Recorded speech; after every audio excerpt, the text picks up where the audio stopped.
So it is my incredible pleasure to introduce someone who is both a personal and professional role model, a person whose parenting, whose leadership, and whose presence in the world I admire so gratefully, Cynthia Germanotta.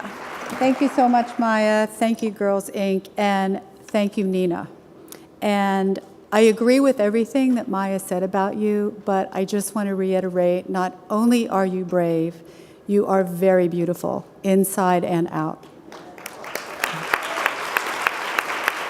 And you and the scholars that were recognized here today, and I'm sure many of the young women at Girls Inc. are truly exemplary of bravery and kindness and leadership. We talk a lot about young people being our future leaders. They are our leaders. These young women that we heard up here today, they're doing it already, and it's our collective responsibility to give them all the support that they need and that they deserve. And so we are here for you. I am blown away by the profoundly touching and inspiring stories that we all heard here today. And I also, on behalf of Born This Way Foundation, want to thank you so much for extending this award to our foundation. I could not do this alone. I always say that helping young people is far greater than one organization. It's far greater than one pop star. So I could not do this, Maya, without your leadership.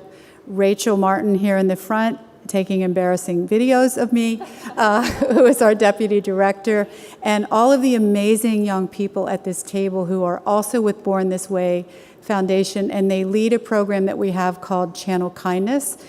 They report on acts of kindness in this world. How fun is that, right? Contrary to all the bad stuff that we hear about.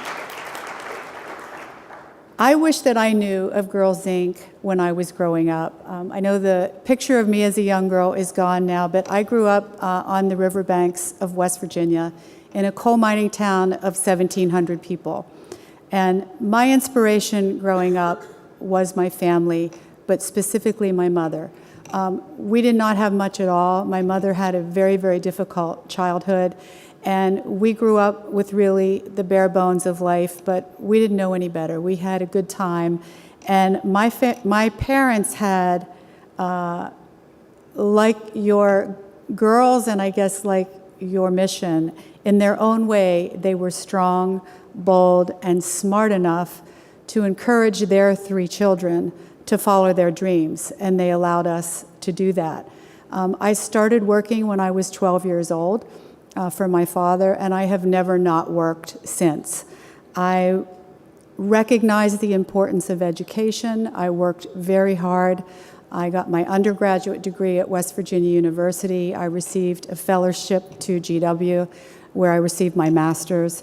And I had a very long career in telecommunications as an executive, 25 years there. And now, like Judy, your wonderful president, we had a bit of a discussion. We both had a prior career, but now we're in the nonprofit world, and I wouldn't trade it for anything. But I will say the thing that I'm the most proud of in my life is my 2 daughters. And it wasn't until I really had them that I appreciated love and that I appreciated what it took to raise young girls and to try to show them the way. And it's the most difficult yet rewarding thing that I've ever done in my life. I have 2 daughters. I have my younger daughter, Natalie, who is a budding designer and graduated from Parsons, and Kay Younger, who is chair of the board here, who I've had the pleasure of working with, is one of your prior honorees. And so I have a budding designer, Natalie, and my daughter, Stephanie, who many of you know as Lady Gaga, is in the music world, as you know.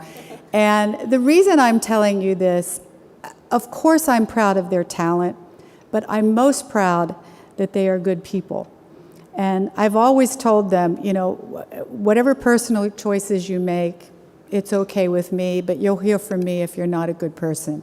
So I am the most proud that they are good people.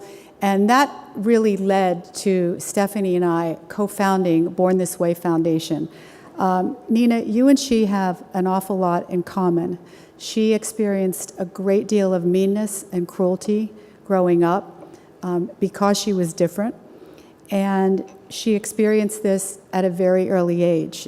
And at a time when she was naive, impressionable, yet confident and wide-eyed, at her future.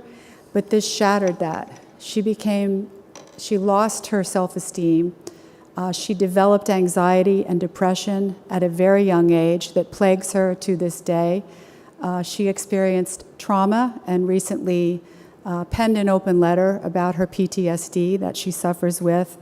And because of that, of course she's committed to music, but she said to me only a few months ago, she said, Mom, of course I want to be remembered for my music, but what I want to be remembered for most is helping young people. And I want to be remembered for helping to equip them with the tools and the opportunities to cope way better than I did. And even though we were a close family, nobody is immune from mental illness. Nobody is immune from meanness and cruelty. And so we spend all of our waking hours, right, Maya, Rachel, and team, working on that and working on creating positive climates for young people, on eliminating the stigma around mental health, and generally fostering acts of kindness. So I know I'm the last to really speak up here. We are incredibly honored to receive this award. And Judy, we stand alongside you and all the members of Girls Inc. To continue onward. Thank you very much.